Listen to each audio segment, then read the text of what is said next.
of a place is this? Hi. Would you be prepared if gravity reversed itself? The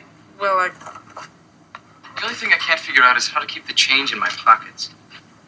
I've got it. Nudity. Charles. Hold on, wait a minute. Wait 1 second. I think I'm onto something here. This is pure snow. It's everywhere. Have you any idea what the street value of this mountain is? Charles. Wait a minute. Hold it.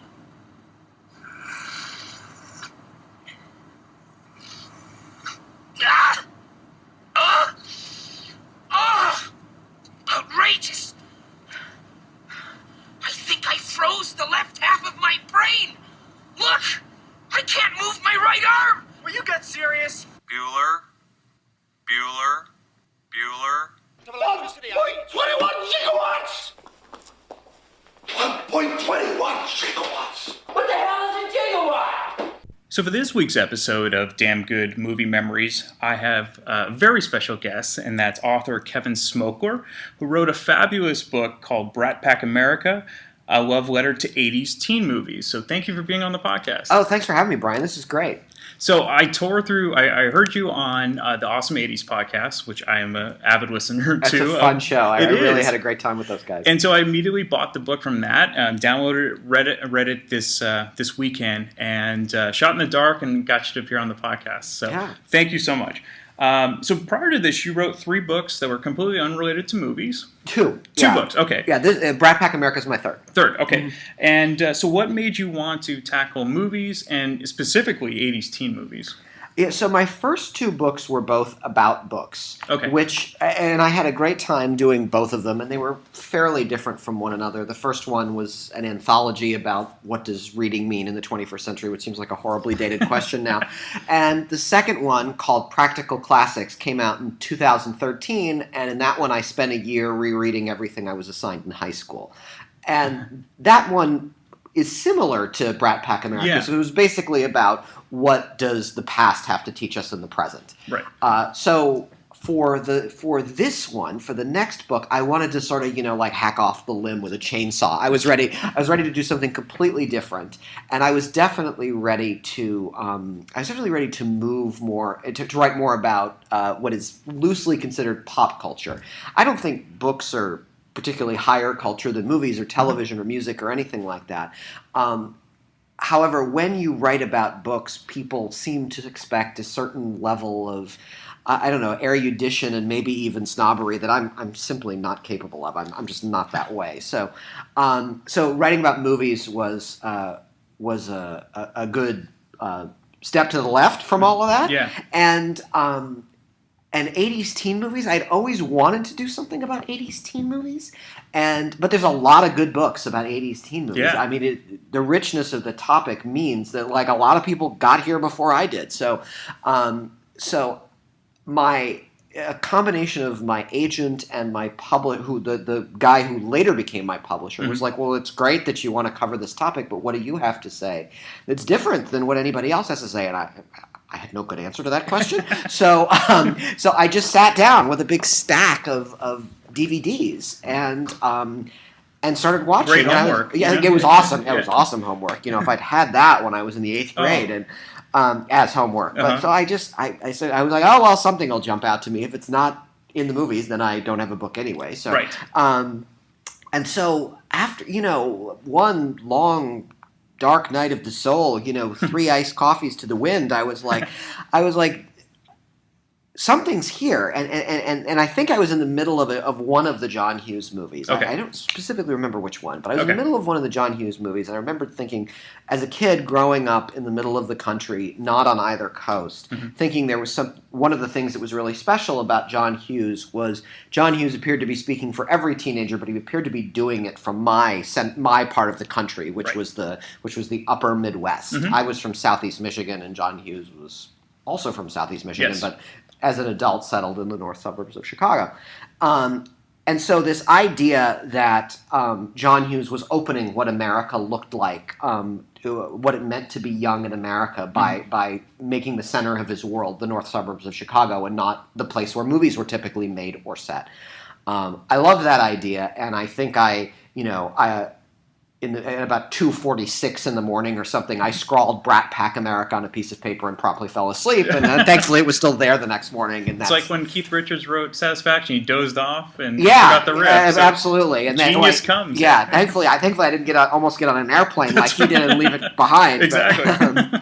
But no, it was still there when I woke up, and so that's where it all began. Perfect. So we'll get into John Hughes. So you really get into Shermer, Illinois in the book, and that kind of the fictional town, and how what I found fascinating was how you kind of put together how John Hughes kind of thought how all the characters were kind of connected in the movies he directed, which I never even thought about it that way. But I'd love to hear your take on what you feel the connection to all those movies are. Yeah, I mean, it's not super obvious. Like, even if you watch all of John Hughes' movies in a row, it's not super obvious that Samantha Baker in 16 Candles lives in the same world as the kids from the Breakfast Club, as, the Bueller family. Right. It's not obvious. No.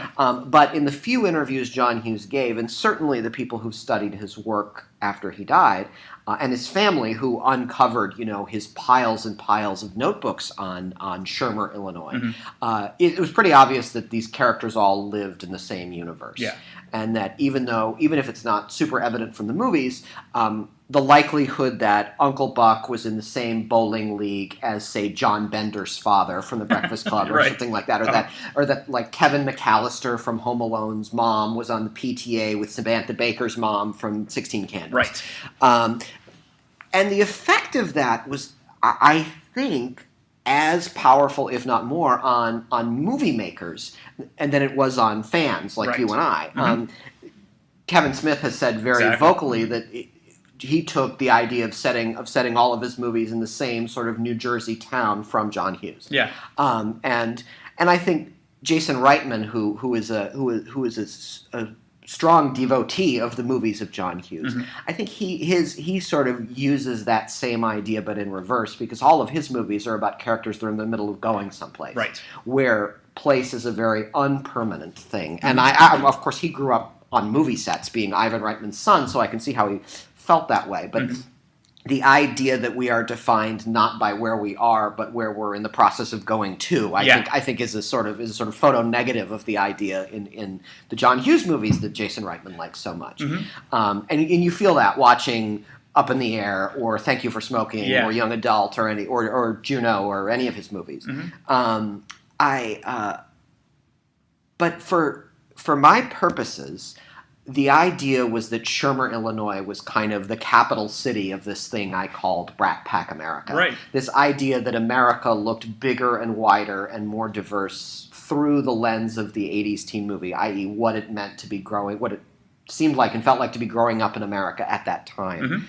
And the capital being in Illinois as opposed to New York or California or Los Angeles was a big part of that. Yeah. Because, I mean, other movies always seem to be, it's in Hollywood, it's in New York, but never, kind of the Midwest, where every, the casual fan or the more less jaded maybe fan. Yeah, and we were coming off like the decade right before the 80s teen movie was dominated by the first generation of film school graduates. Yes.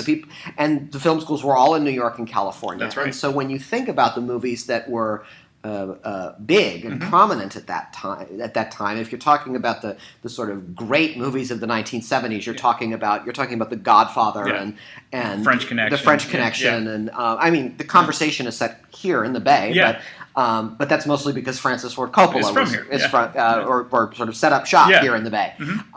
You're talking mostly about coastal movies, movies that take place on either coast of the United States, and it's really you start to see it a little bit in movies like Animal House, which was supposed to be filmed at USC, and they sort of they took one look at the script for Animal House and said screw you and go somewhere else, which ended up being filmed in Eugene, Oregon, and takes its place among the sort of weird creative vibe that was happening in colleges in the Pacific Northwest at that time. That's right. Because that's of course where Matt Groening came from, and that's where Uh-huh. The Simpsons came from, and Linda Barry, the cartoonist, was Yeah. in college in the Northwest at that time, and those were of course the older brothers and sisters of the Riot Girl movement. You know, Right. who came from places like Evergreen Uh-huh. College. You know, it's not a long walk from Animal House and Matt Groening and Linda Barry to Slater Kinney. Exactly. And so that disrupts the idea that the universe of pop culture is a New York, Los Angeles thing. It Yeah. starts rumbling there, and then really like on the movie screen, it begins with Breaking Away, which is the summer of 1979, Yeah. and is inseparable from being set in Bloomington, Indiana. So what made so you do mention the book that you start from 78 to 89. Do you cover that's the time period you cover? Was it difficult not to include maybe the early 90s as well? I mean, because you kind of showed the intro, but then there are many early 90s movies that kind of still have that 80s feel to them. Horribly difficult. Yeah. Yeah. I mean, it sucked, Yeah. really. One of the things, I mean, when you're dealing with a topic you like as much as movies, you don't want to leave everything out. It's like not inviting someone to your birthday. Right. But you realize that, like, unless you want the project to take 10 years, Yeah. you have to, if you say the book is about 80s teen movies, at some point, well, you know what book means, so what does 80s teen movie mean? Right. And the rules I kind of drew up for myself, and really, really kind of on the fly, I didn't give them much thought, Sure. were for it to be called a teen movie, the main character has to be a teenager, Okay. i.e. someone in high school or who has just graduated Okay. from high school. So it made it really hard, for example, like, it's hard to have a book called Brat Pack America and not include St. Elmo's Fire, which Right. is, of course, where the term Brat Pack comes from. But that's very much a movie about, like, your first year out of college. Like, Right. it's a movie about being a young adult, not being a teenager. So, Right.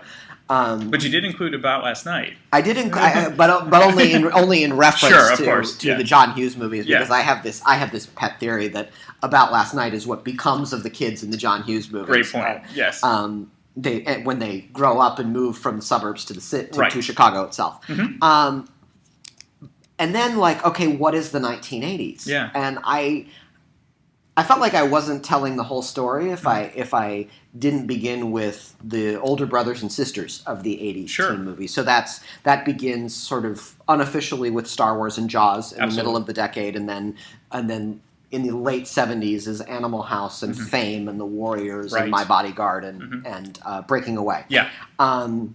So because Animal House is the earliest of those, I Yeah. sort of say the beginning is 1978. Yes. And thankfully for me, the 80s teen movies feels like it has a very natural end to me. I think it's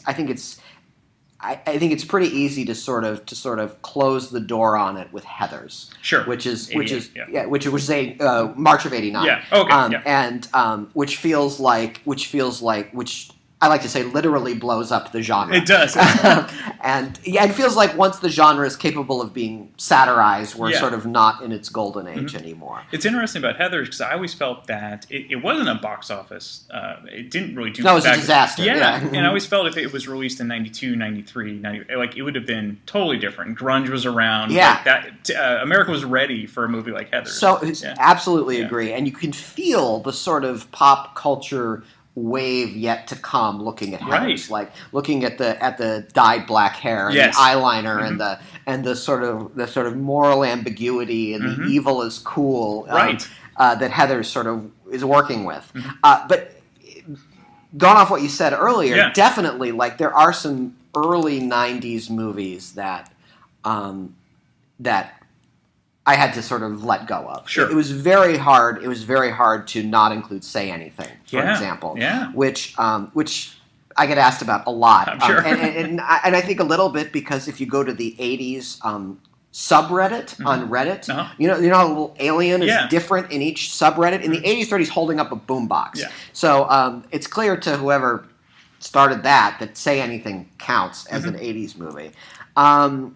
I think because it came out in the summer of '89, and because to me it feels like sort of the beginning of Cameron Crowe's fascination with Seattle, which sort of dovetails very nicely with Seattle becoming this pop culture supernova. Sure, into singles and yeah. Yeah, it feels, and because it's about non-traditional families, which is a very '90s movie kind of thing, and because it's about because it has an unclear ending, which the '80s teen movie was sort of pretty clear with what it was talking. Yeah, a lot of tied up in a bow. Even when the ending was bleak, like it was.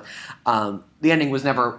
Endings of '80s teen movies were never unclear, and Say Anything is unclear on purpose. And so it didn't quite make it. But I'd be interested to know, like, what other movies from the early '90s do you think qualify? That's a good, and I should have been prepared for that question. Just great. Things like "Don't Tell Mom the Babysitter's Dead." That seemed to be the natural cousin of, I don't know, something like Weird Science or something like that. Or something where Adventures in Babysitting. I mean, that's kind of, they seem to be kind of hand in hand, and that was '91. Right. But yeah, I mean, little movies like that where nothing's coming off the top of my head now, and they will eventually. No, I know what you're saying. Like a lot of the movies, the Dead Poets Society cast did immediately after. Ethan Hawke had that weird string of movies like Mystery Date. Yeah, exactly. And what was that? I don't think it was. It was basically the bargain. The cut rate version of Ethan Hawke.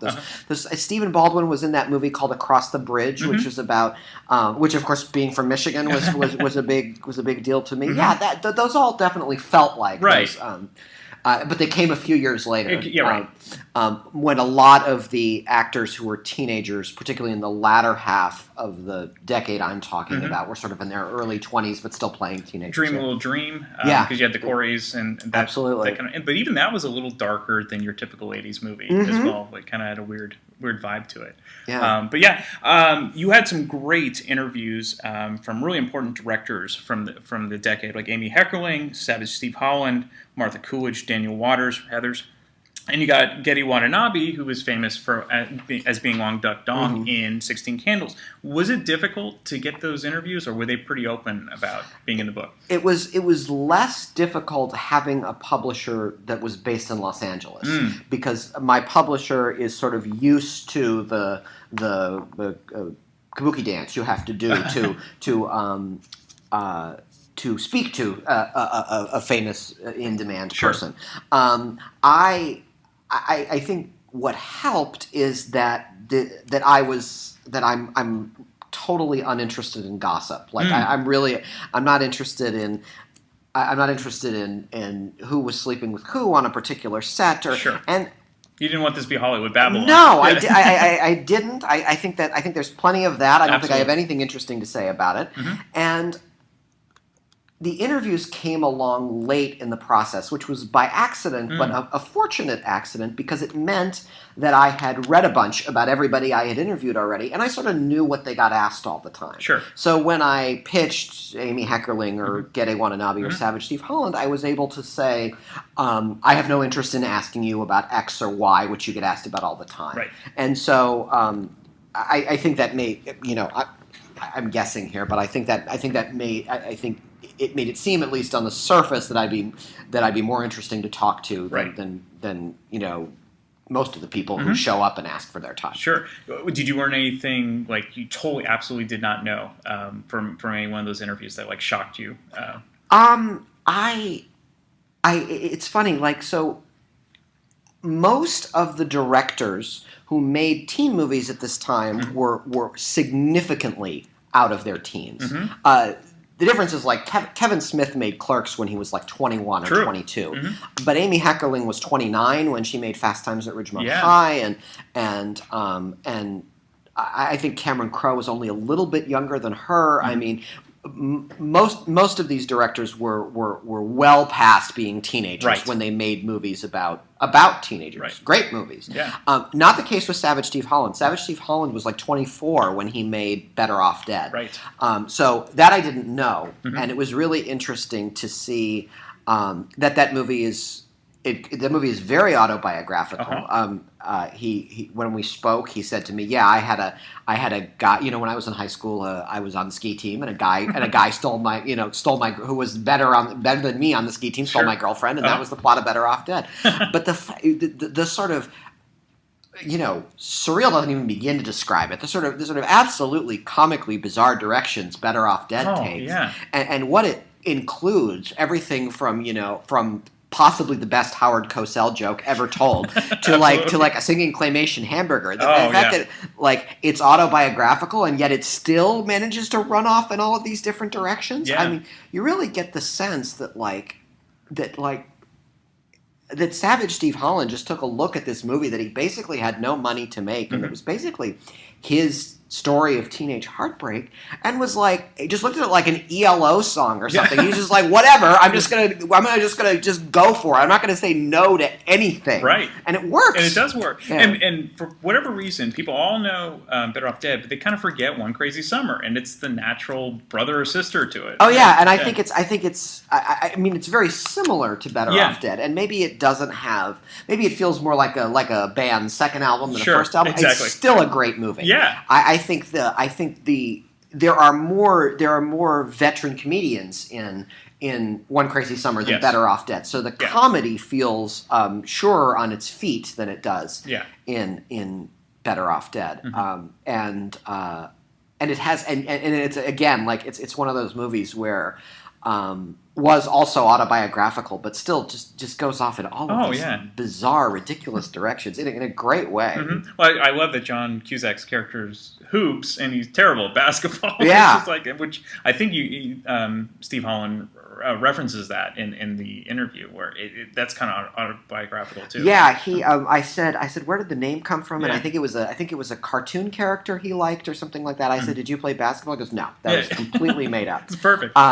He didn't sail either. That was made up too. Yeah. His sport was skiing, which was it was both sports, which you include. Well, you include Better Off Dead in the sports movie section, because I was thinking, well, why isn't Hoosiers? And I'm like, well, it's not really a teen movie, so that was a hard call because Hoosiers is definitely of a type. Yeah, it's definitely the small dying industrial town that clings to. That has only its high school sports team to cling to. Right. Hoosiers in that way is very much like a proto Friday Night Lights. Yeah. Or All the Right Moves. Or All the Right Moves. Which is in the book. Yeah. But Hoosiers is told from the point of view of the coach. Exactly. So it was it felt more like a movie, a drama about a town, or even a character study of a grown man than a teen movie. Not only Gene Hackman, but Dennis Hopper. Because it really gets to that. I was a little sad that I don't find Hoosiers wears as well as some of those other movies do. Really? Which is part of I didn't want to include it because I didn't want to. There isn't much in here that I speak ill of, so I didn't really want to do a whole lot of that. I feel like the things in the different things Hoosiers has going on sort of don't quite add up. It doesn't. In the end, to me, it how much does it matter that Gene Hackman's character smacked a kid once? Right. And has that really sort of sent him into hiding in this little town in the 1950s? But it's a big deal in the movie. It is a big deal in the movie, and it's almost like Hoosiers is a better movie if Dennis Hopper is both characters. True. If Dennis Hopper is one of the players' drunk fathers and also the coach. The coach. Yeah. I think it would have played better, possibly. But I mean, it's still one of the better sports movies to ever come out, especially about basketball.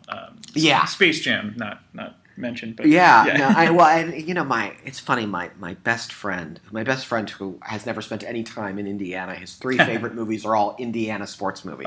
It's Hoosiers Breaking Away and Rudy, two of which are. One of which is in this book, one of which could have been in this book, and Rudy comes a little bit later. Yeah, and Rudy's one where I think it was 93. Yeah, and just off the time frame. So there are 55 movies included in the book. Which were the toughest to leave out? So Red Dawn was really hard to leave out. There just wasn't sort of a natural place for it. It didn't have friends. It didn't have other movies I could group it with. I probably could have done a Kids Save the World chapter because there's a lot of those. There is.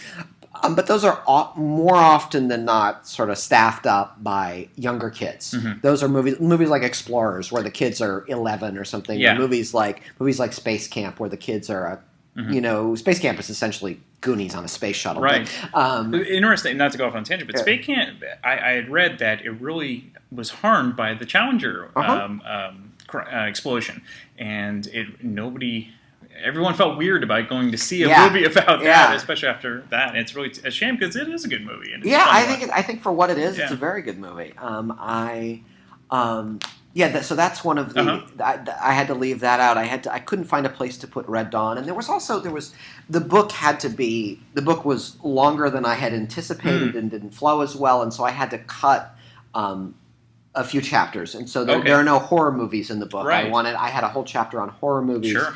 I had a whole chapter on the sort of adventures in babysitting kind of movie where like nice kids from the suburbs go into the big scary city at night, which is Adventures of Babysitting and Midnight Madness is kind of that movie, and Risky Business is very much plays on that sort of urban suburban dynamic. Definitely. Losing it. that was those were hard movies to not have in the book, especially Risky Business, which I think I wouldn't say, like, it's not the movie you think of when someone says 80s teen movie. It's not the first one that comes to mind. But the movie that captures the decade, the time itself, better than any, save maybe, Wall Street or something like that, is Risky Business. Yeah, absolutely. So which movies in the book did you absolutely love as a kid, but now watching it back now don't seem to hold up as well for you? Oh, that's a good question. Most of them hold up really well. That was one of the things that was the best to discover researching this and writing this book was that most of them hold up really nicely. Right. I mean, some of them are just plain ridiculous. Sure. And you have to and if you can accept that they're ridiculous, like I was 14 when The Lost Boys came out, and I thought that was the greatest movie of all time. Yeah. And now I understand it's basically a silly teen vampire movie. Right. Exactly. I just think it has, for a silly teen vampire movie, it just has such an incredible sense of style. Like it looks fantastic, it's filmed fantastic, and it's the Santa Cruz movie. Absolutely. I mean, there's been a dozen movies you can name filmed in Santa Cruz, and none of them make better use of Santa Cruz than The Lost Boys. That's right. Killer Clowns from Outer Space notwithstanding. I think The Lost Boys is for what it does is great.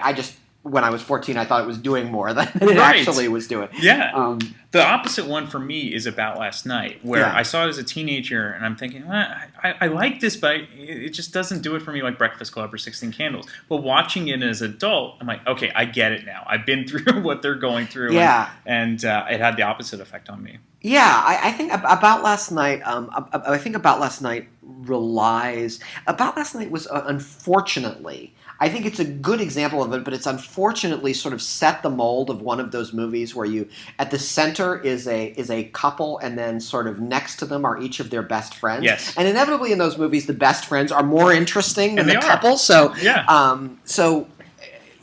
unfortunate, and I think About Last Night sort of narrowly escapes the inherent flaw of that kind of movie. Yeah. But unfortunately, like you spend most of the time watching the second most interesting set of characters in the movie. And you almost think at first it's going to be like almost a comedy. And in some of the trailers I was watching, I was like, hey, it really doesn't go this way at all. Like there's some serious heady stuff that's going on there. Yeah. And I haven't seen the play About Last Night was based on.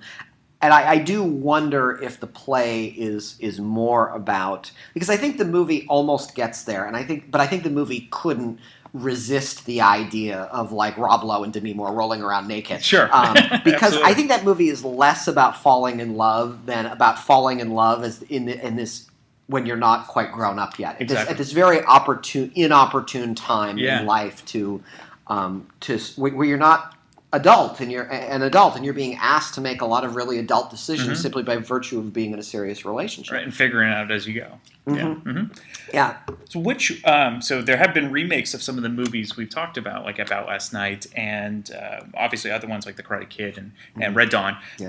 Which remakes have you seen some of these remakes? And which do you wish had never been made, and which are you like, why just leave it alone, leave it as it was? I don't mind remakes because I feel like in general the remakes we've had in the last 4 or 5 years of these movies have not. I mean, there's always a degree of opportunism to them, sure, but in general they've managed to do something different with the premise. Okay. And it hasn't been just let's refilm it with contemporary actors and see and see if we can confuse everybody who's under 40 into thinking that when you hear the word Footloose, you're actually talking about Footloose 2011. Right.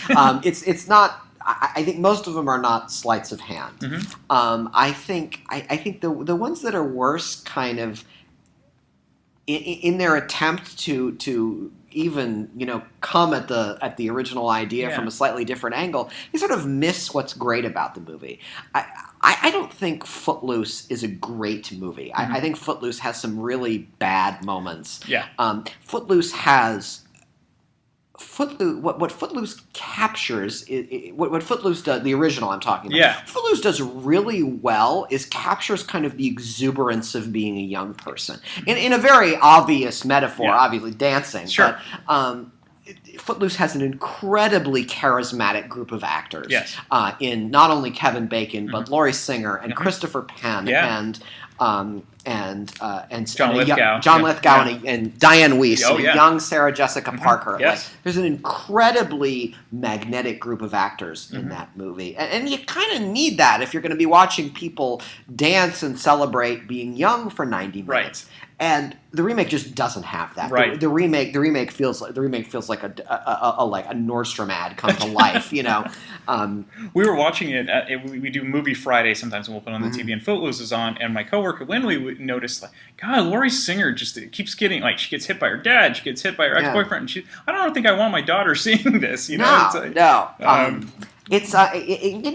It's unnecessarily melodramatic, and it doesn't it's fundamentally a pretty silly premise, but it does the spirit of it. I think there's a ton of spirit and spunk to it. Yeah, elan, if you will, which I think is not in the remake at all. Right, kind of like Flashdance. The plot is kind of irrelevant in Flashdance. It's the dancing, the amazing soundtrack, things like that really kind of sell the movie. Yeah, if you take Flashdance as a 90-minute music video, it's great. A great 90-minute music video. Absolutely. If you take it as a movie, it's super disappointing. It's painful, yeah.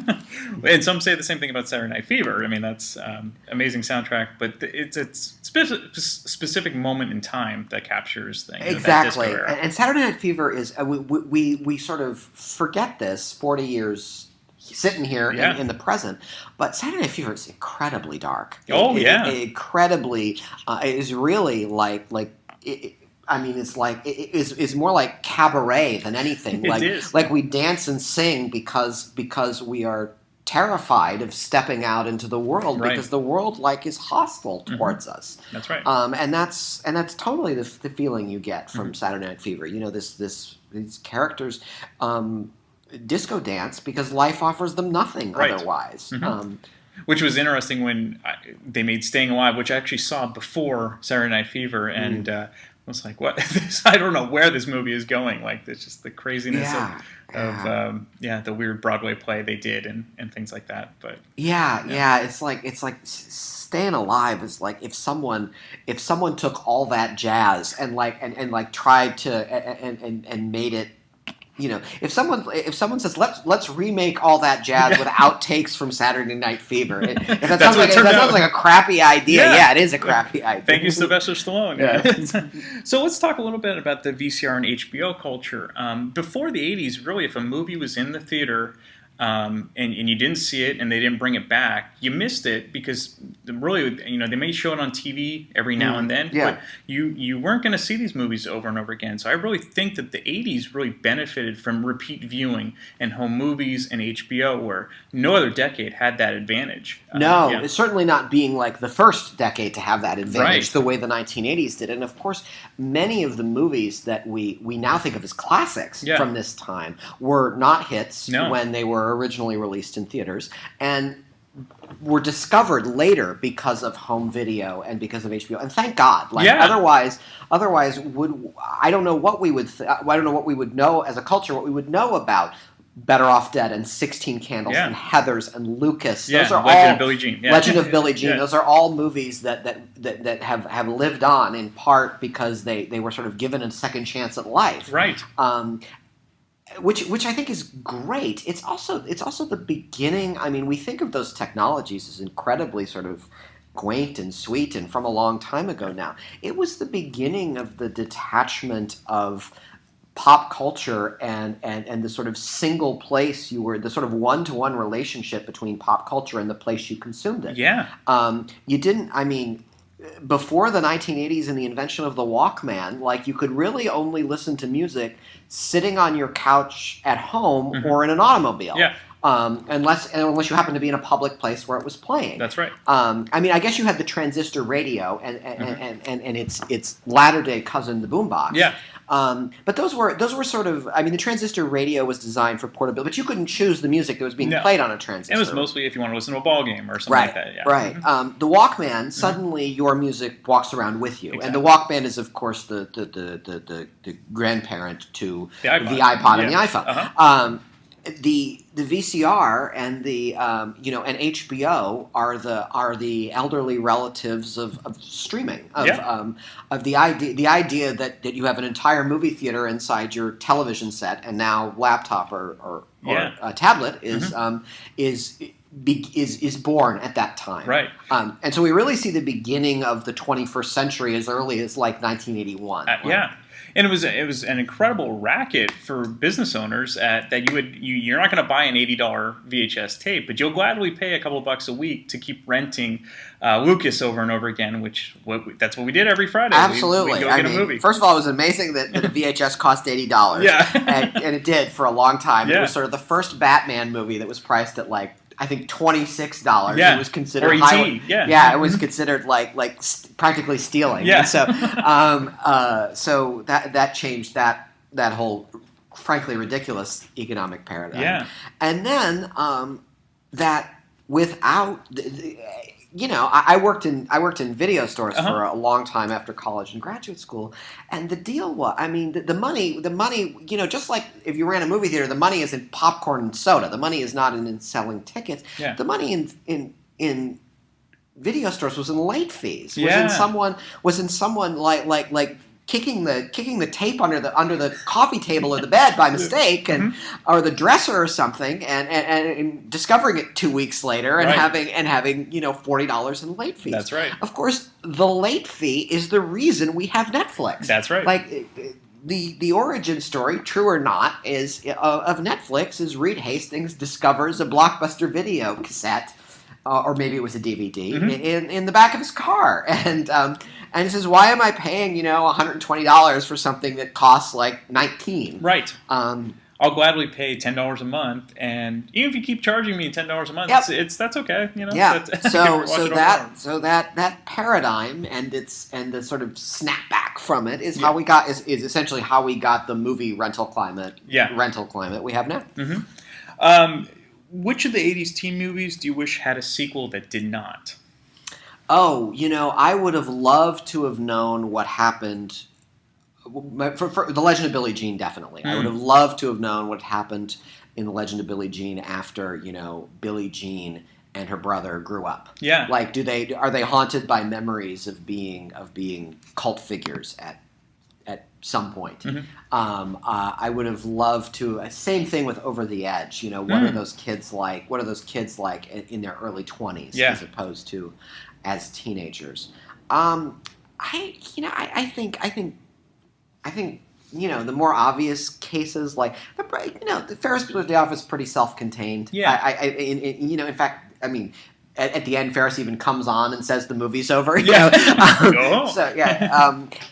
The Breakfast Club has always left that question open of like, do they stay friends? What becomes of them? And I think the fact that we don't know that is a big part of what's special about the Breakfast Club. The uncertainty of the ending is as triumphal as it all feels at the end. And fact that it makes you want to jump out of your chair and it's sing. the cover of your book. Yeah, it is. As iconic as that image is, we don't know what happens. The ending has left a lot open. Sure. Which is, I think, the real, like, one of the masterstrokes of that movie. Absolutely. Absolutely. Who were some of your favorite actors and actresses of 80s teen movies, or name one of each? Oh yeah, I loved the fact that Curtis Armstrong kept showing up as like the weird best friend. Yes, like he plays the weird best friend in both Risky Business and Better Off Dead. And he has my favorite line in Better Off Dead, where he picks up the snow and he says they're out skiing and he picks up the snow off the ground and he goes, "Oh my God, like we could sell this. Someone would think it was cocaine. Can you imagine the street value of this mountain?" I'm not getting the line right, but like I'll put it in after. Yeah, he was such a great character actor, and I Revenge of the Nerds doesn't quite qualify for this book, but he's of course Booger in Revenge of the Nerds, and then later in that decade he pops up as Frank Viola on Moonlighting, and then flash forward 25 years and he's Zooey Deschanel's boss on the on a New Girl, and just as hilarious as ever. And I love that he's kept going. Some of these, Anthony Michael Hall, he's been in things after he played Bill Gates, but it's really tailed. And he was, he was the star, whereas some of the character actors kept going. Which was great. There's an old theory that I think Roger Ebert put forth, and it's more elastic than it sounds. But like the idea that an actor is better off playing a villain earlier in their career than a hero. Yeah. Because a hero is like dry white toast. Like what do you do with being a hero? You just stand around looking heroic. A villain can do all sorts of stuff. James Spader. Right. Yeah. And James Spader's a good example. Yeah. James Spader versus Andrew McCarthy. Yeah. James Spader is going to be able to buy a small island with his blacklist money someday. That's right. So let me give, what's another good example? Like this is not an actor from this time, but it was an actor I discovered at this time. And of course he'd been acting like 40 years or something at this time.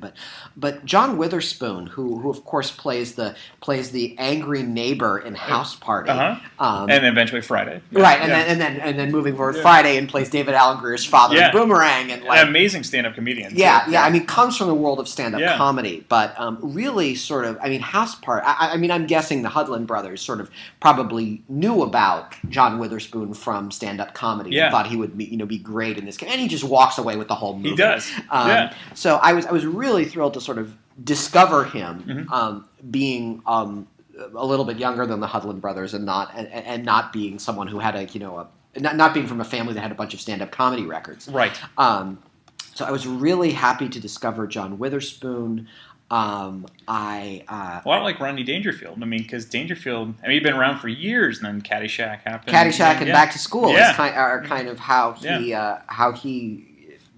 sort of moved from the world of stand-up, and Easy Money moved from the world of stand-up comedy to movies. I had one other that I think. I was never like. I never had like a teenage crush on Winona Ryder. Oh yeah. But I was fascinated. I really was fascinated how Winona Ryder seemed more than any of her peers to make this very seamless transition from being a teenager to being an adult actor. And without sort of feeling like she had to showily call attention to it or something. Like Drew Barrymore. Right. It's just like sort of one day she's in Lucas and Heathers, and then I'm trying to remember what she did between like Heathers and Reality Bites. There's about 4 years. Beetlejuice, definitely. Mermaids and Mermaids, a bunch of those, and then you blink and she's 23 and graduating from college in Reality Bites, and then she went forward and backward a little bit. I think she was a teenager in Little Women a little bit after that, but you don't. There weren't these. It was a very skillfully managed career. Yes, and now she's reaping the benefits in Stranger Things, which is great. So let's see. Since I work for a tech company, you definitely cover the tech movies of the '80s, and one of the real I think underdog movies that was one of my favorites growing up was Real Genius. Yeah. And if you the kind of the Caltech vibe, which eventually led into Big Bang Theory and TV shows and movies like that. Discuss Real Genius and how you think it really holds up.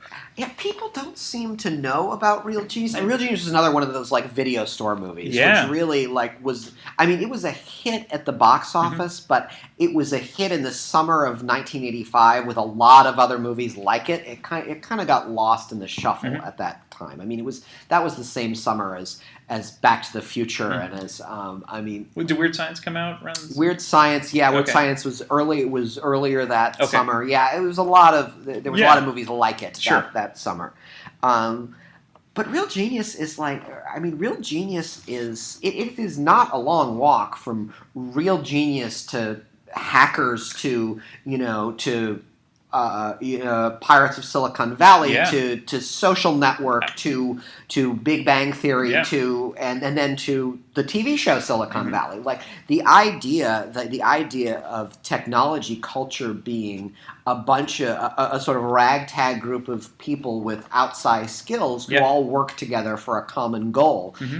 Whether with the common goal essentially being their own passion for it, not a command given to them from outside, but their own interest in it. That premise also in parallel with Real Genius is Big and Better Off Dead too. The idea actually in teen movies really comes from Animal House. Animal House is the first like let's all get together and build something. Sure. Like that Animal House is the first place that comes from. Real Genius is the exemplar of that has really lived on. It may have inspired a lot of people to go get into technology. I think so. Like I when I interviewed Martha Coolidge, my best friend said, please tell her, like Chris Knight, a.k.a. Val Kilmer's character, changed my whole life. And I said, how come? And he said, because he made it cool to be smart. And the fact that Martha Coolidge, made a movie that made Valley Girls cool in 1983, and then 2 years later made Caltech engineers cool.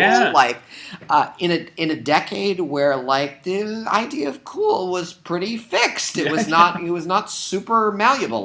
That's to me that's an enormous achievement. And Revenge of the Nerds, and nerd isn't even a derogatory term anymore. Nerd is cool. Yeah. Back then, nerd was nerd, and nerd was uncool. It's amazing how in 20 years, 30 years, that has changed. And I think Real Genius is a big reason for that. Absolutely. I think Real Genius and War Games are really the two movies that made that happen. Yeah. On film, it happened in a lot of other ways too. And really the performance of Val Kilmer as Chris Knight is one of the great comedic performances of that time. I agree. I mean, I typically lump it in with John Belushi in Animal House and Sean Penn as Jeff Spicoli in Fast Times at Ridgemont High, and also to some degree Gede Watanabe as Long Duck Dong. These characters sort of seem to have wandered in from some other movie. Like they're barely part of the movie they're in. They seem to be living very colorful lives and pausing for a moment in the movie they're in. But they steal the show. They completely steal the show, and they're fully formed, and they simply exist completely as themselves. Yeah. And they don't. And the amazing thing about them is they are all figures of chaos. They all create chaos wherever they go. Yeah. And yet it is never mean spirited. Right. It is never directed at somebody. I mean, did Chris Knight a little bit but they deserved it. The people that got it deserved it. Right. And inevitably they always get away with it because their heart is in the right place, as you say. So. Yeah. I to this day, if my best friend and I want to make each other laugh, we say, I have to ask you something, and someone will say, what? And we'll say, what would you do if gravity reversed itself? Which is the first thing Chris Knight ever says in Real Genius. And then the answer, of course, is I figured out everything except how to keep the change in my pocket. Right. And then he goes, I know, nudity. And I had probably seen Real Genius 24 times at some point, and I was watching it with my best friend. This is last year, maybe a year and a half ago. And that line happens, and we both laugh. And then he keeps laughing, and I said, why are you still laughing? And he goes, Because that doesn't solve the problem. It's just a thing to say. It's a thing to say when you're smart enough actually to know the answer to the right. Yeah, so the character is revealed in like 17 seconds of screen time. That's how well execued that movie. And it's interesting. Val Kilmer kind of started in comedies like Top Secret, then he goes to Real Genius, and he really I can't remember of him ever going back to it. I mean, he was Top Gun, and then he became more serious after that. I mean, it was the glaring examples. Maybe not the glaring examples, but the I think the few but great examples are the work he does for Quentin Tarantino. Yes, he does his cameos in his cameo in True Romance is completely comic. Oh yeah, and Kiss Kiss Bang Bang, which is almost a satire of the roles that Val Kilmer played early in his career. Good point. I mean, it's almost like Chris Knight or Nick Rivers in a suit. Right. You touch upon it. So War Games. I'd love to hear more about War Games and how that kind of gets forgotten in the sense of definitely Matthew Broderick's career. Everyone goes straight to Ferris Bueller, but then kind of put War Games behind that. But to me, that started, especially all the tech stuff, to come with Real Genius and Weird Science and My Science Project. Yeah, things like that. I mean, War Games is really like War Games very ahead of its time. Yeah, I think it feels a little like it can feel dated because it's so much about sort of Cold War paranoia, and so much about this standoff we had in technology at the time, where does technology belong to the few or the many? And that is. I mean, that is a relevant question now, but seems the way it's presented in War Games like a passé kind of question. Yeah. I think, but I really, I mean, War Games is a thriller. There weren't a whole lot of thrillers starring teenagers at this time, which is really interesting. And and John Badham, who made War Games, the director who made War Games, would go on to do these sort of really skillfully executed genre movies. He came from directing Saturday Night Fever, and then he would do War Games, and then he would do Stakeout. 2 or 3 years later. Another great movie. These movies that they don't scream with originality. No, but they're fun. but they're really really fun, skillful plays on a genre, on a type. I don't know. I couldn't say why it has not. Why it seems cultier than Real Genius does.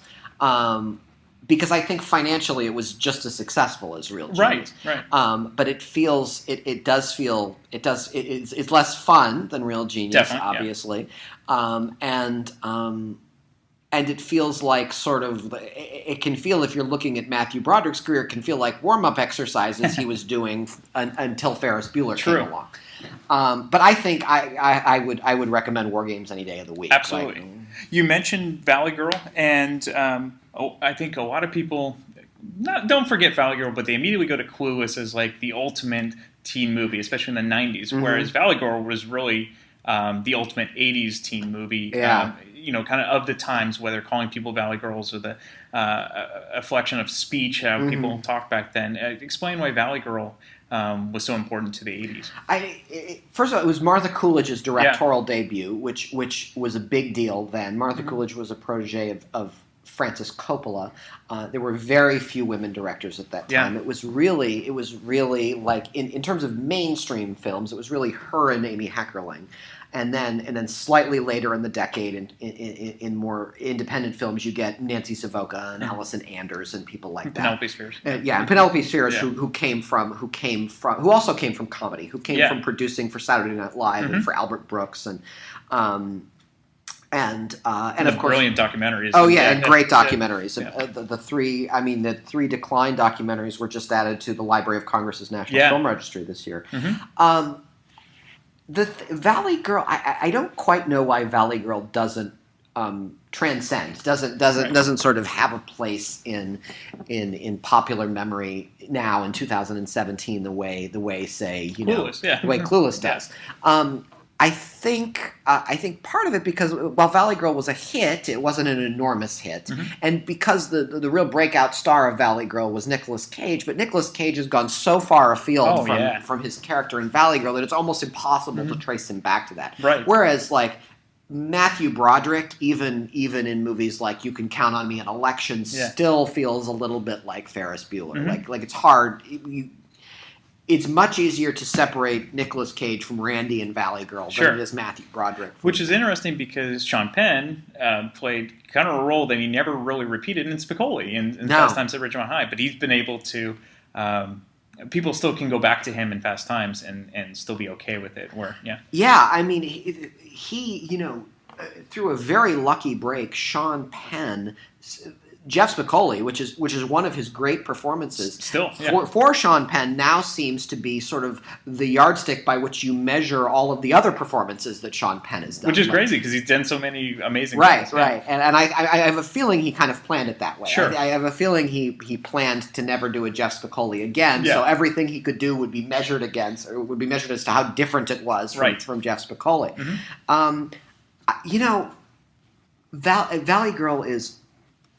Valley Girl seems to be, and I think this is unfair, Valley Girl seems to be more stuck in that time than say Ferris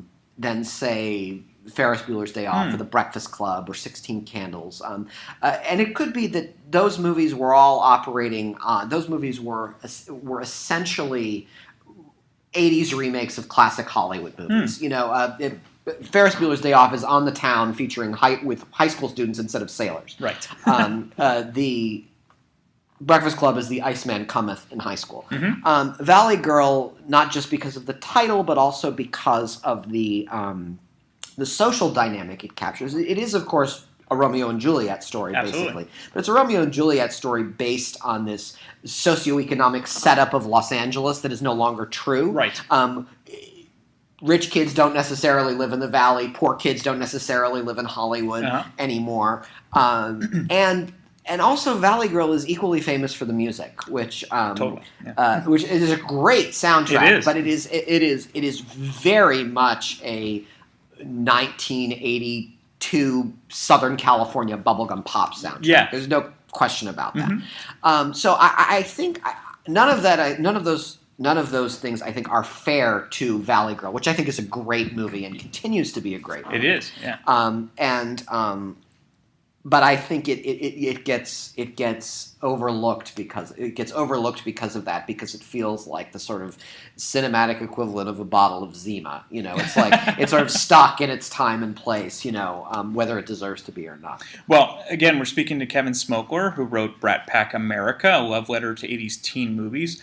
And really, as reading the book, I just wanted to go back and watch all these movies over and over again. So hopefully when you're listening to this, you're going to want to go out and either buy the DVD or stream it, but definitely buy Kevin's book, because even the movies you hadn't seen or don't remember, you get this new found appreciation for them. So let's talk about Back to the Future a little bit. So my go-to thing against the Oscars is great iconic movies often get left out just simply because they're comedies or for whatever reason. And I think a better barometer, as you mentioned, is the Library of Congress, where you can really see the movie's worthiness to history that way. There was no way Back to the Future was ever going to beat Out of Africa. But what movie would you rather watch in 2017? Oh, absolutely. Yeah. I mean, Back to the Future, in terms of pure enjoyment, I don't think any movie from this time beats Back to the Future. And I've seen it 50 odd times, and it's as fresh and unique every single time. Yeah. And people keep coming up with gold to mine from it.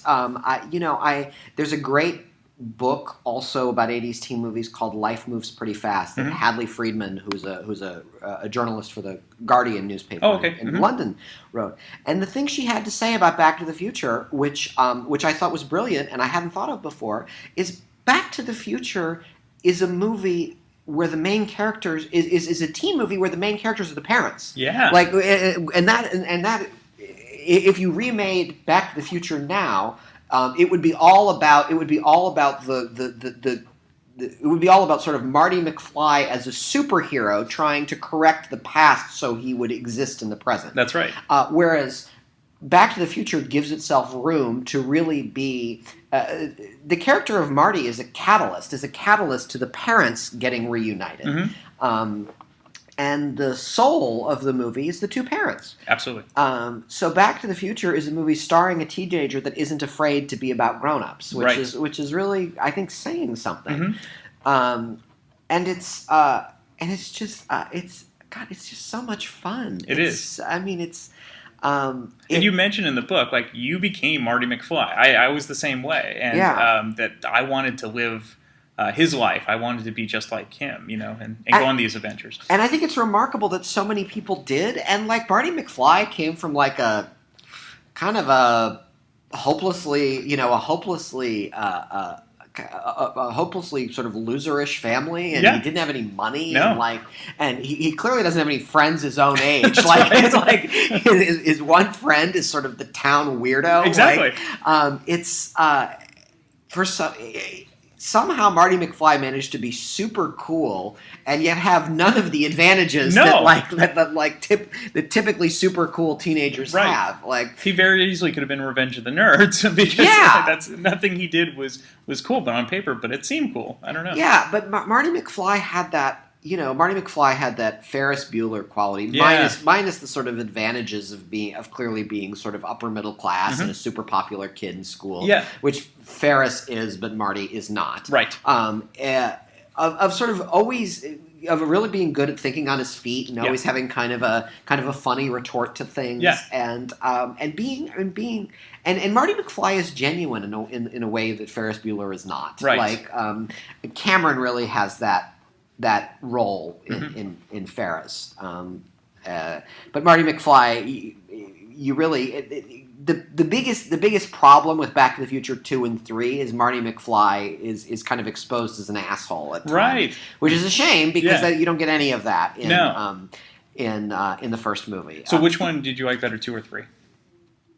I think 2 is a better movie. I think they both do their very best with the material. There's just not a whole lot there. Right. There really isn't. Do you think how would that whole movie have changed if Eric Stoltz had gotten the role like they had planned, like he had done the screen test, as opposed to Michael J. Fox, who was born to play that role? I don't know how light the movie would have been able to be on its feet. Right. I think Eric Stoltz Eric Stoltz is precisely the right actor to anchor a movie like Some Kind of Wonderful. Exactly. Which ends happily, but it's asking some like very serious questions. Yeah. Like some very serious questions, even though it's cast as teenagers. It's like it's asking even more seriously than Pretty in Pink does. Like what is important to you and what do you value? And she's wearing his future. Yeah, and when is a kid an adult, and when do parents have to let go? I mean, those are you need someone like Eric Stoltz with his gravity and his instinct for and the subtlety he brings to it. Michael J. Fox, God bless him, it does not have that range as an actor. And the reason he works so well as Marty McFly is because that's basically what is asked of that character. Right. The character is meant to be likable and to be fun and to propel the movie forward, which moves it with the plot was a breakneck pace. Yeah. Like there isn't a single wasted moment in Back to the Future, and it's over 2 hours long. Whereas, Some Kind of Wonderful is 90 minutes long and feels like it's wandering at times. I mean, with good reason, but it doesn't. It doesn't. It feels not in a hurry to get anywhere. Often when I talk to my friends, they all know The Breakfast Club, they all know 16 Candles, and they forget Some Kind of Wonderful. Why do you think that is? I think because it wasn't a hit. Because it starred actors that didn't really. I mean, save Leah Thompson didn't really appear in other movies of that, in other teen movies of that period. Yeah. But Mary Stuart Masterson is just so good. It's a totally unique character. Yeah. I mean, she and Ducky are probably the two most unique characters John Hughes. I mean, John Hughes created better best friends than any filmmaker ever, because if you put Cameron and Watts and Ducky together. Those Yeah. are three of the most unique characters in movie history. Sure. Some kind of, and also like Some Kind of Wonderful was at the tail end of that Good period. point. It was the last movie John Hughes did about teenagers, and he didn't direct it. And I think I know I said this earlier. The big thing was it wasn't a hit. Yeah. It was. I think it's magnificent. And I do too. Yeah. I think it's one of those. Its 30th birthday is this month. Oh, and okay. so I think. I hope it's given its due. I do too. It is for a filmmaker that was that really kind of put soundtracks on the map. It is far and away the best soundtrack of any of the John Hughes movies. It has a lot to be proud of. If you Absolutely does. The Goonies. I don't know if you want to give away the story. People will have to buy the book, but there's almost a sad story about the Goonie house and the woman that owns it. Yeah, and I think people know that the Goonie that the woman who owned the Goonie house no longer lets people come and visit because people were abusive to her and to her family and to the house, and it's really a shame. I sort of took that story as part of a group of stories about. Fans' relationship to the real life places from these movies. Yeah. It's in a chapter with the Footloose locations in which are in Provo, Utah, and Mystic Pizza in Mystic, Connecticut. Yes. And the celebration of Stand By Me Day that typically happens in the summertime in Brownsville, Oregon, where that movie was filmed. It is a sad story. It's a sad story, and I can't claim to be nostalgic for it because I wasn't. The Goonies weekend I came to in Astoria, where that house is, the house was open and available, and that was the last time the house was open and available. Right. But I wasn't. You lucked out. Yeah, I lucked out, but I wasn't present for the earlier Goonies weekend celebrations where Cindy Preston, who owned the house, would let people in, and she would let them take pictures in the attic and things like that. I can't claim to have missed any of that because I wasn't around for it. It is a sad story, and there's and I think it reminds us that the power of a movie place is that you feel like not only when you are there, not only do you remember the first time you saw the movie, but you're also stepping into the movie. Exactly. But you're stepping into a place in the real world. Yeah. And that requires treading lightly. Right.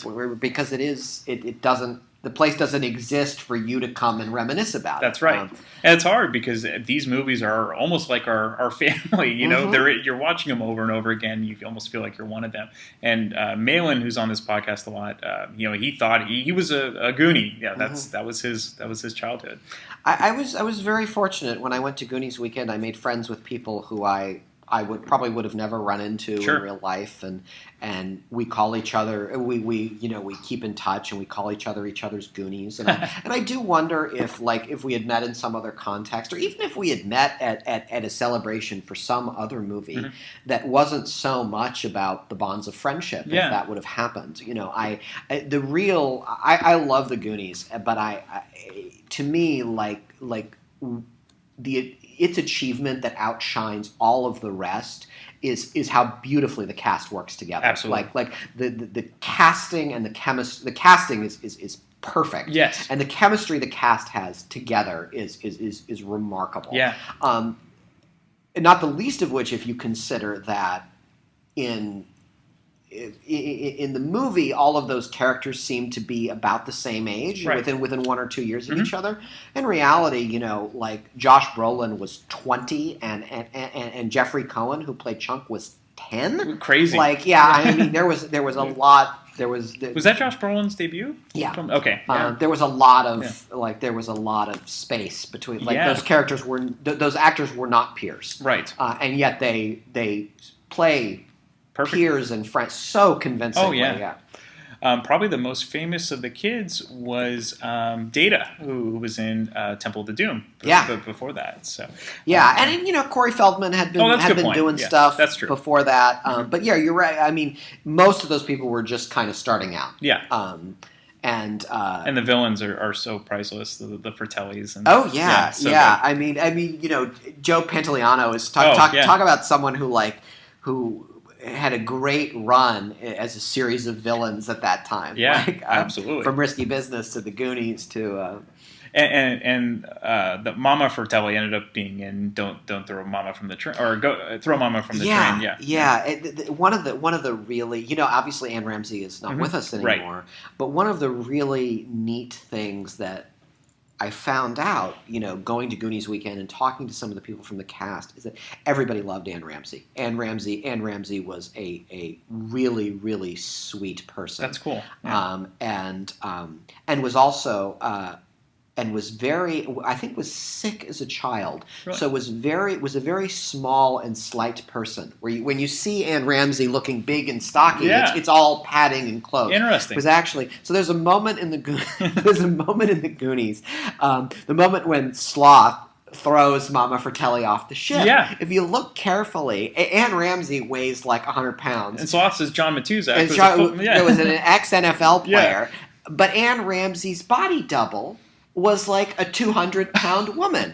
And so there's a moment when you can see it on screen, because it's captured on screen, when Sloth picks up Mama Fratelli and buckles, because John Matuzak, the actor, thinks he's picking up 100-pound Anne Ramsey and is actually picking up...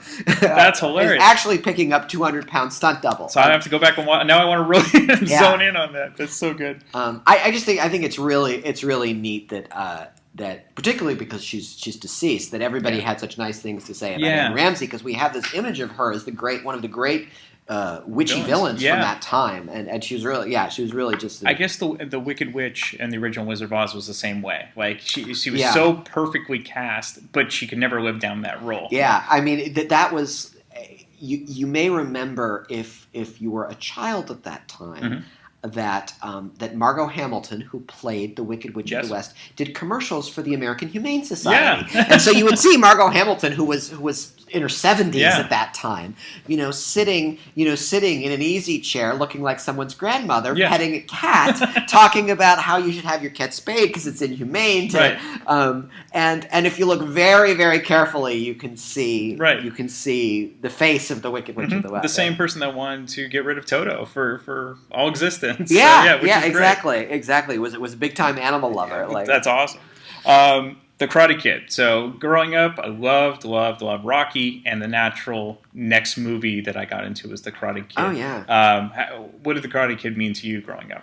The thing that I cottoned to about with all of those movies, with Rocky and with the Karate Kid and with Back to the Future, was really like the friendship, the mentorship between someone who was my age and an adult. Like I found adults really baffling when I was that age, and to have an adult that was also a friend. That was a really special thing that I didn't have in my own life, and I really wanted. The Goonies is different. The adults are barely a presence in the Goonies, and what I wanted from the Goonies was like a gang of kids to like ride bikes with and have adventures with. The Karate Kid, I think is a very special movie, and it's mostly special because the Karate Kid is really like a movie. It's really a movie about friendship. It's really a movie about friendship and a teacher-student relationship. So where Mick and Rocky were kind of Mick was very crusty but got the most out of Rocky. Yeah. Mr. Miyagi was more fatherly because Daniel's dad had passed away. Yeah, and the sense you get is in Rocky is that Rocky is young and inexperienced, and Mick is over the hill. Yeah, and so Rocky stands for Mick's sort of last chance. Right, and whereas Mr. Miyagi does more for Daniel than Mick does for Rocky. Exactly. Yeah. And I think that he's definitely like a stand-in father figure, but I think it's more consequential. Like it's more consequential that Daniel is new in town and has no friends. Yes. And when he does meet a friend, he immediately the friend immediately turns on him after he gets beat up by the perennial bad guy, William Zabka. Yeah, poor William Zabka, who plays a great, who frankly is a great bad guy in that movie. I was always surprised because we had mentioned bad guys. You want to play a bad guy, but after just one of the guys and Back to School, you didn't see much of him after that. No, he was in a small role in European Vacation. Oh, that's very true. Yeah. And in Hot Tub Time Machine and How I Met Your Mother. Yeah. He went that sort of Neil Patrick Harris of satirizing your past self, which is great. I talked to him not for this book, but for a piece I did for Salon. Oh. And, he's a very interesting guy, Mm-hmm. and it was really he didn't have much to say about the experience of filming The Karate Kid. Really, but he did have a lot to say about how the cast has related to each other afterwards. Right. And who knows if that would have happened if The Karate Kid hadn't been the ginormous success that it was. Mm-hmm. But the cast all feels like they were part of something very special. Right. And William Zabka and Ralph Macchio sort of reconnected 10 or 15 years ago and have stayed friends since. That's great. Ralph Macchio is actually significantly older than William Zabka. Yeah, well, I think he was 22 when he filmed The Karate Kid. And William Zabka also had kids later. So Ralph Macchio's kids are college students, and William Zabka's kids are elementary school students. And everybody in that movie was close to Pat Morita. Like all of the young people in that movie had a very deep, soulful friendship with Pat Morita. And they were all present at his funeral. Mm-hmm. And apparently, I didn't ask him too much about this, but apparently all of the Cobra Kai guys are in touch with one another and hang out and stuff like that. That's what you'd want to hear. I mean, that's how I envision. Like after that, they bond and do whatever they have to do afterwards.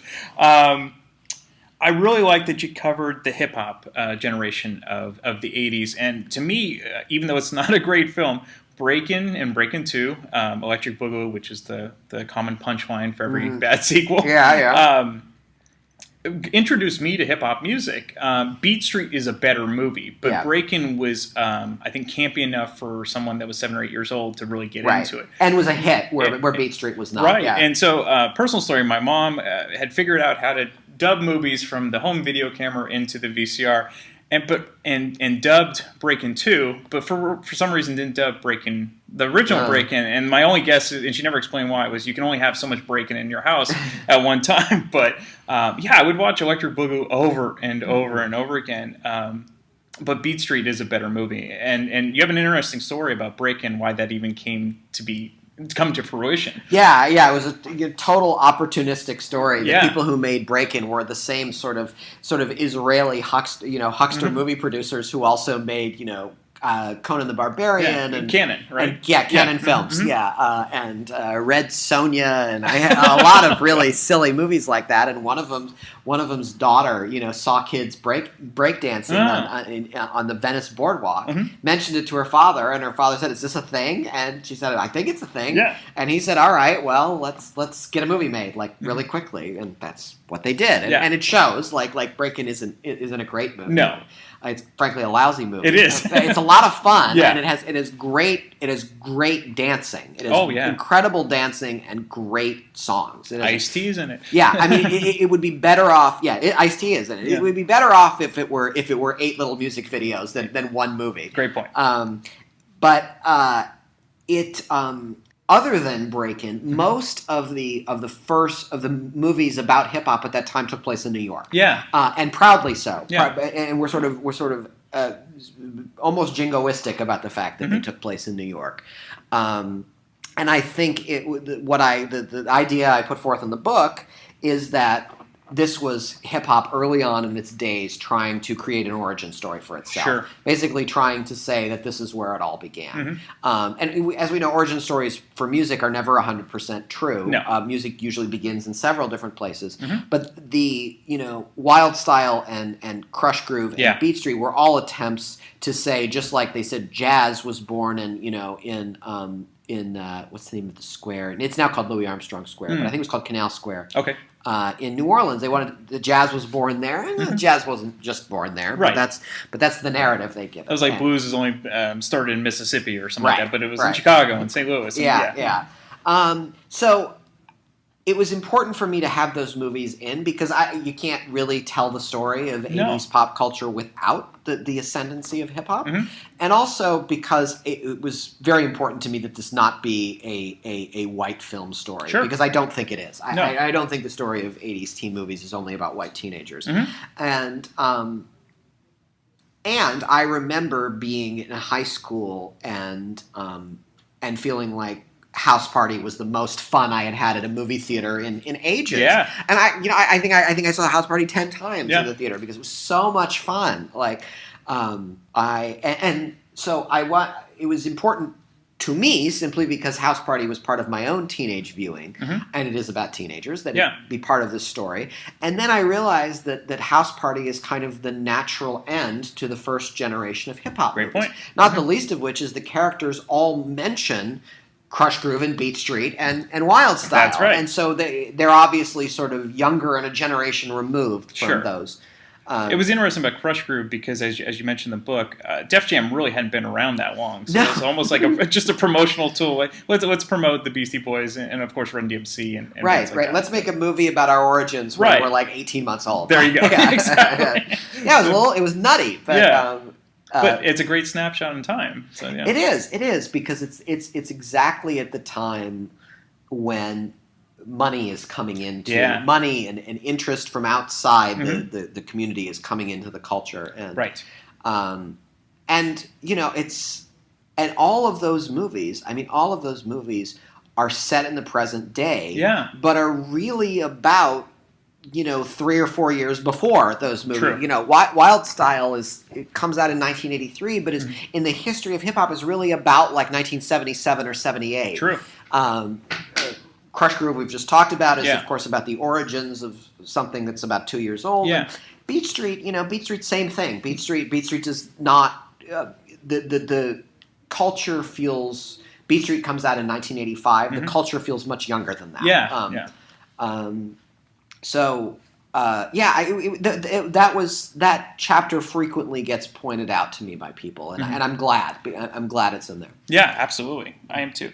One last movie, My Bodyguard. So I remember seeing this as a kid and loved it, and it's darker than your typical buddy movie. And it was interesting because I think a year prior, Chris Makepeace was in Meatballs. And he kind of played the same shy little kid in this too. But this time he didn't have Bill Murray protecting him. He actually has to hire someone to protect him from Matt Dillon, the bully. So talk about My Bodyguard. I for some reason I had it in my head that My Bodyguard...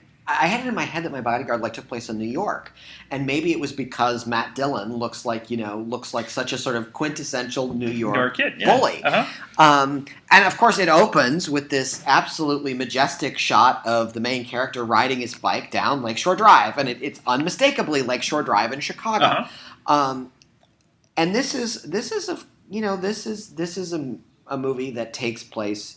That is incredibly proud to take place in Chicago. Right. It makes use of all of the things we think we know and love about Chicago. There's a great, motorcycle riding scene where they go past, the Alexander Calder sculpture in Dealey Plaza, the same place where, 6 years later in Ferris Bueller's Day Off, Cameron would yell, "You're crazy!" As Ferris, hops on the German Day parade float, and the Picasso statue there, and the Lakeshore Drive, and it's an incredible. It is a movie about kids, and it takes place proudly in urban America. Yes, where the message we get from most of this decade is that urban America is like a childless, scary place. See Adventures in Babysitting. Exactly.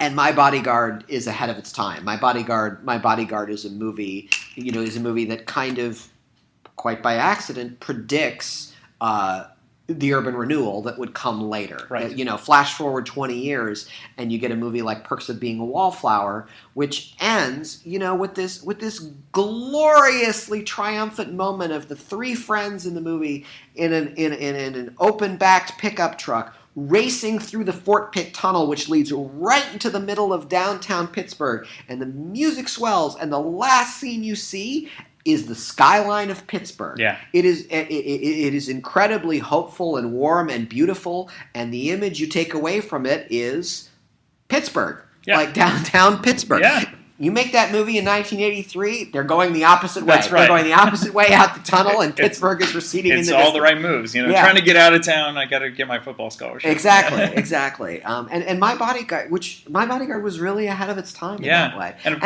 And like Breaking Away, it has the characters are just human beings. Yeah. The teenagers are just human beings. They don't represent anything. Right. Which was really a break from what had come before with movies like American Graffiti, where the teenagers, which is a movie about teenagers but intended for adults. That's right. To look back at their past. Right. Another great thing about My Bodyguard is Martin Mull and, of course, Ruth Gordon, who was famously in Harold and Maude. Absolutely. I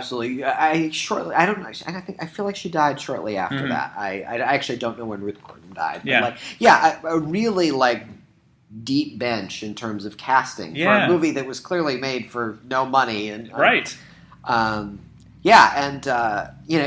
Dillon, I think in his third film as the villain, and the ending is a mess. The ending is a mess and not necessary. And you mentioned that. You may be better off turning the movie off 10 minutes before. Well, it's almost like, okay, we built this up so much, we got to have the ending fight scene. Yeah, I mean, and that part of the Lincoln Park Zoo, it happens by the pond. Yeah, the part of Lincoln Park Zoo is so prominent on the path you walk through to get to the Lincoln Park Zoo. You can't avoid that pond. Right. It's a wonder, after that movie came out, that the Lincoln Park Zoo didn't have to spend 4 or 5 years breaking up fights in front of that pond. Reenact, because I mean it's so obvious where that scene happens, and if you visit the zoo, you can't not go past the pond. So we've been speaking with Kevin Smokler, who wrote Brat Pack America, a love letter to 80s teen movies. What book? Do you have any idea what you're going to write about next? Yeah, I have several ideas. There's a couple of ideas that are about movies. There's an idea about television that I'm thinking about. 80s television? Yeah, maybe. I mean, I think I'm not sure that book has been done yet. Okay. But that I could see. Sure. I could see having a lot of fun with a book about of 80s television. Yeah. I several ideas. Okay. And it is super tempting to be to sort of chase them now. Sure. But I'm. It's now the beginning of February, and I'm scheduled to be on tour for this book until at least mid-April. Yeah. So I need to stay focused on that. So where can they find out all your tour dates and things like that? KevinSmokler.com, which is KevinSmokler. I'm on Twitter at Weegee, Weeegee. I regularly post on Facebook, also tour dates under my name. Coming up. End of mid-February, Phoenix, Albuquerque, and Portland, and then March, Cincinnati, Louisville, and Austin. Okay, and they can buy the book at all the normal places. All the places wherever fine books are sold. Well, definitely go run out and buy this book. If you are a fan of this podcast, if you are a fan of 80s movies and 80s teen movies, and really just a fan of movies, you're going to love this book. Thank you so much, Kevin. Oh, you're welcome, Brian. Thanks for having me. If you enjoyed my discussion with Kevin, be sure to go out and buy his book, Brat Pack America. It's a great page-turner. It is super fun, and you're going to want to then watch every single movie in the book, all 55 of them. You'll love it. Okay, now for the plugs. If you enjoy this podcast, it would be a big help if you go to iTunes, if you have an account, and rate and review the show. You can also subscribe there. You can also go to Podbean at damngoodmoviememories.podbean.com. You can also subscribe there. You can check us out on Facebook and get all of our updates. You can also check us out on YouTube. Okay, until next week, we'll talk to you later.